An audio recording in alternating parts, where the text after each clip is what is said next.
Hello, everyone. I'm Tracy Buckingham, and I am the Deputy Director of Security and Cybersecurity Exports within the UK's Department for International Trade, or DIT as I'll refer to it. As part of my role, I lead the team responsible for promoting the export of UK cybersecurity solutions to markets around the world. I'm really delighted to have the opportunity to speak with you today as part of CRESTCon UK and to be sharing a virtual platform with so many experts and leaders in this field. And I'm especially glad to be speaking as CRESTCon celebrates its 10th year. My team has worked closely with CREST on many occasions, and we really value their support and continued commitment to improving standards within the cybersecurity industry. Over the course of this conference, you'll hear from experts in the fields of pen testing, threat intelligence, incident response, and training. I won't try to replicate their technical expertise, nor could I. Instead, today, I'm going to look to give you a perspective of someone working in central government on the UK government's approach to cybersecurity and hopefully provide some insight into the UK's approach to cyber policy. In considering the UK government's approach to cybersecurity, let me start with some words about the cybersecurity threat we all face. I'm conscious that most, if not all of you listening, will be well aware of the threat and have been actively working to counter it for many years, if not decades. However, recent events continue to draw into focus the major impact of cyber attacks, whether we're talking about the recent Colonial Pipeline ransomware attack or the continuing implications of the SolarWinds compromise. We know the scale of the threat is significant. Cyber attacks continue to evolve, and we're seeing an ever-increasing levels of sophistication and frequency. In the last 12 months, 39% of all businesses reported at least one cyber breach or attack, with 65% of medium and 64% of large businesses identifying a breach or attack. And it's clear that the global response to COVID-19 has an associated rise in remote working has also created additional opportunities for malicious cyber actors, as well as added incentives for cyber attacks on healthcare providers. In fact, more than 200 of the major incidents managed by the National Cybersecurity Centre last year were related to the UK's response to coronavirus. Additionally, under the Active Cyber Defence Programme, the National Cybersecurity Centre and its commercial partner Netcraft took down more than 15,000 coronavirus-related malicious campaigns last year. Despite this level of threat, it almost goes without saying that there's a wealth of opportunity being created through the continuing digitalisation of society. Alongside the substantial benefits provided by digitalisation, advances in areas such as telemedicine or agritech provide the opportunity to dramatically improve the lives of people around the world. However, it's also obvious that if we want to maximise the benefits of the digital revolution, we must continue to manage the associated cybersecurity threats. When considering how the UK is positioning itself to respond to these threats, whilst seizing the opportunities, a good starting point for consideration is the recently published policy paper, Global Britain in a Competitive Age, also known as the Integrated Review of Security, Defence, Development and Foreign Policy. I'll simply refer to it as the Integrated Review. The Integrated Review describes the government's vision for the UK's role in the world over the next decade and the actions that will be taken in the lead up to 2025. Sustaining strategic advantage through science and technology is a key tenet of the Integrated Review, and cyber policy is a fundamental component of this, with the stated ambition to cement the UK's position as a leading democratic and responsible cyber power. Being a democratic and responsible cyber power means that the UK can protect and promote our interests in and through cyberspace. As the Integrated Review explains, this is about being able to realise the opportunities of digital technology for the economy and UK citizens, whilst working with partners to shape a cyberspace that reflects the UK's democratic values, alongside using our cyber capabilities in a responsible and proportionate way to influence the behaviour of adversaries and events both on and offline. The Integrated Review is also clear on the importance of the long-standing cooperation between government, industry and academia. To quote the review, cyber power depends on the government pursuing a whole-of-nation effort, bringing together industry and academia in partnership. This partnership is exemplified by the initiatives such as the Joint Government Industry Cybersecurity Information Sharing Partnership, which allows UK organisations to share cyber threat information in a secure and confidential environment. So the focus placed on cyber power within the integrated review highlights the priority being placed on cyber at the highest levels of government.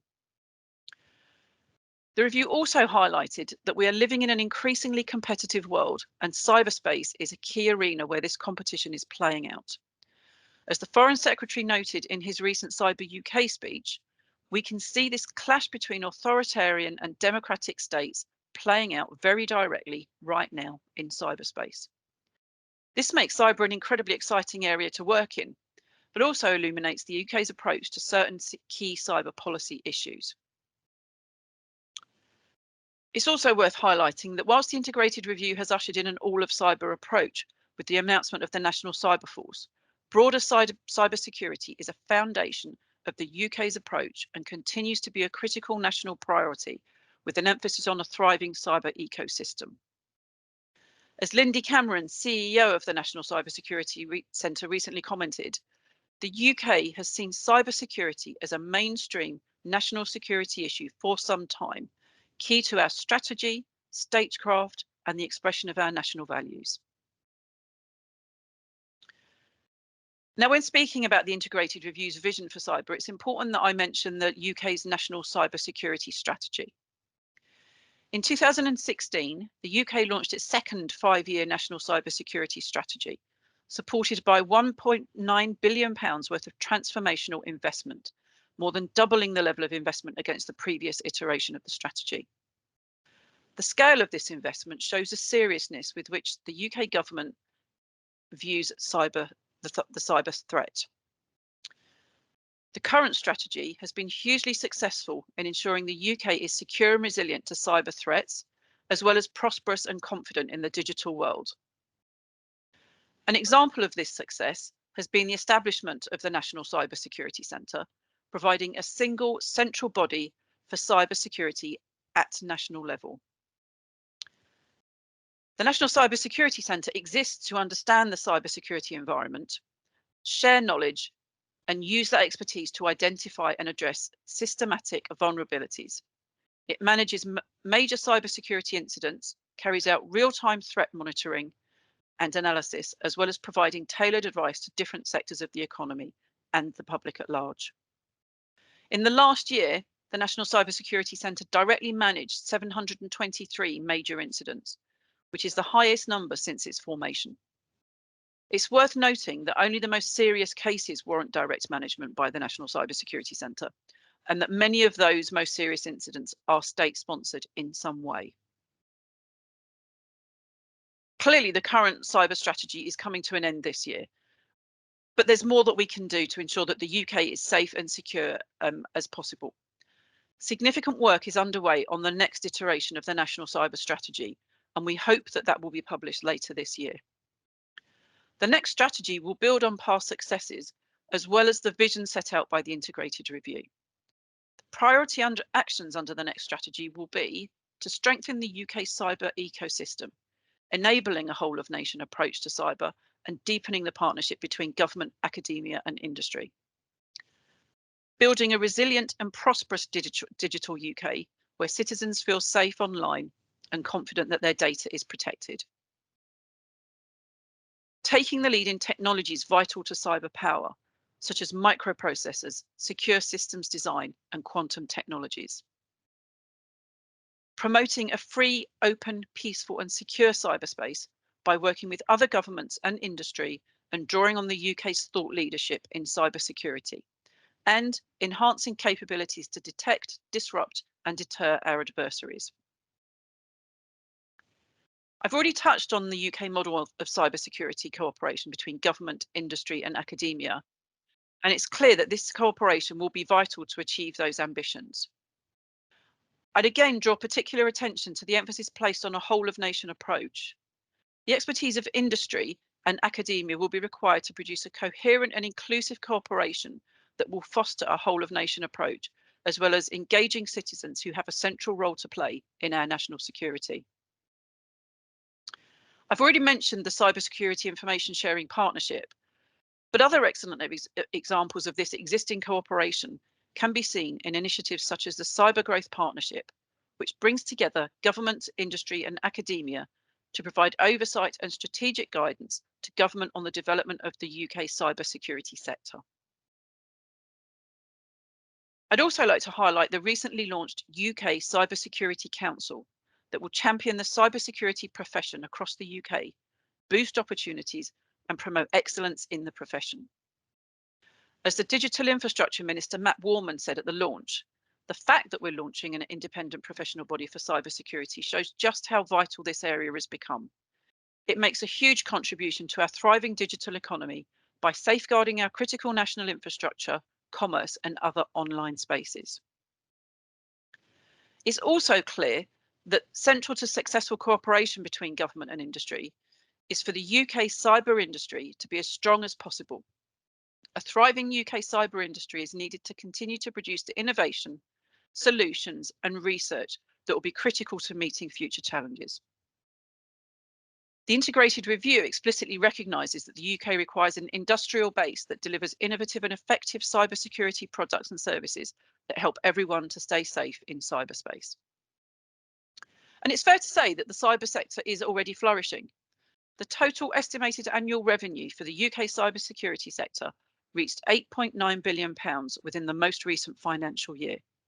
And the number of firms in the sector is growing rapidly. With over 1,400 active firms, this represents a growth of 75% in the number of firms since 2017 and is equivalent to a new cybersecurity business being set up in the UK every week.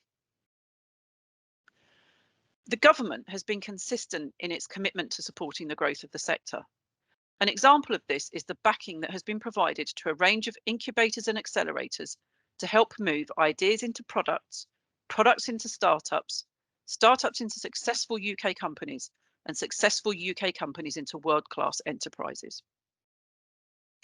Since 2016, over 300 UK cybersecurity companies have received support from government-funded business innovation and growth programmes, with assistance including business advice, mentoring, networking, finance opportunities, and participation in international trade missions.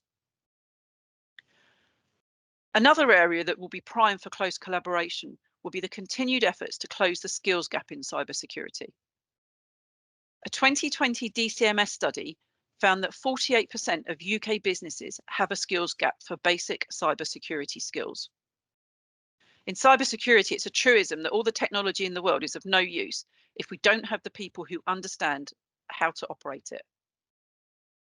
And there's a real opportunity for government and industry to collaborate to encourage and grow a pipeline of tomorrow's cybersecurity experts. That's not to say that there's not already been substantial efforts to develop the cybersecurity skills to meet growing demand. A range of initiatives have been created to find and develop cybersecurity talent for the future. These include a cybersecurity apprenticeship scheme for critical national infrastructure. This promotes cybersecurity as an attractive career option, as well as one that is vital to the UK's national interest.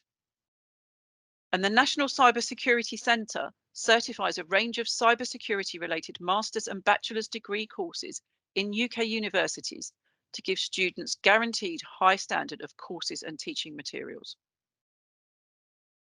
We also know that it's not enough to just target older students, but to capture the imagination of school children and show them all the possibilities that exist for a career in cybersecurity. Therefore, the Cyber First programme is aimed at identifying the individuals who have the aptitude to become the next generation of UK cybersecurity experts. And the Cyber First bursary funding scheme offers grants of up to £4,000 to study a relevant degree, do a placement, or attend a summer school, with an opportunity to work in national security on graduation. To encourage female participation in cybersecurity, there's also a Cyber First Girls competition, where teams of 12 to 14-year-old young women can pit their wits against one another to crack a series of online puzzles. and this has been extremely successful. A further crucial avenue to grow and sustain the UK cyber ecosystem is to seize the international opportunities presented by cybersecurity trade. In fact, UK cybersecurity exports are growing very rapidly, reaching £3.96 billion in 2019. This leads me on nicely to the work of the Department for International Trade, which is responsible for encouraging foreign investment and export trade, as well as striking and extending trade agreements between the UK and other countries. The Global Britain Agenda emphasises the mutual benefits achieved through international trade, and cyber exporting provides a mechanism to share UK cybersecurity capabilities with international partners. We published a cybersecurity export strategy in 2018, which supplements the overarching national cybersecurity strategy. The strategy effectively sets out the support provided to UK companies to bolster cybersecurity exporting to sectors ranging from the finance sector and central government to automotive and healthcare. The strategy also highlights the UK's openness to supporting international trade, as well as encouraging UK firms to engage in mutually beneficial partnerships with overseas firms. The UK has an excellent reputation for cybersecurity.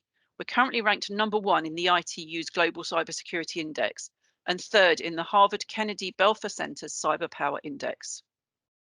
DIT is working to harness this reputation as we strive to support export activity and inward investment. We work with a range of companies from large established exporters on major long-running campaigns to supporting SMEs who are at the beginning of their export journey. And there are a number of ways that we can do this, including government-to-government engagement led by the UK Cybersecurity Ambassador Programme. The role of the Cybersecurity Ambassador is to promote UK cyber expertise overseas, to facilitate new relationships and strengthen existing ones with close friends and allies. Some of you will know that the excellent Dr. Henry Pearson, the last ambassador, recently retired, but let me assure you that plans are in place to recruit his successor. Also, key to our in-country engagement is our network of DIT officers located on the ground in embassies or high commissions around the world, including our 2 cyber industry representatives based in Washington, DC and Dubai, respectively. This wider network means that we have market relationships which enable DIT to connect UK companies to buyers and to provide first-hand advice to companies on market conditions. We work with companies, trade associations, non-profits and others to showcase the very best of UK cyber through trade missions, meet the buyer sessions and other events.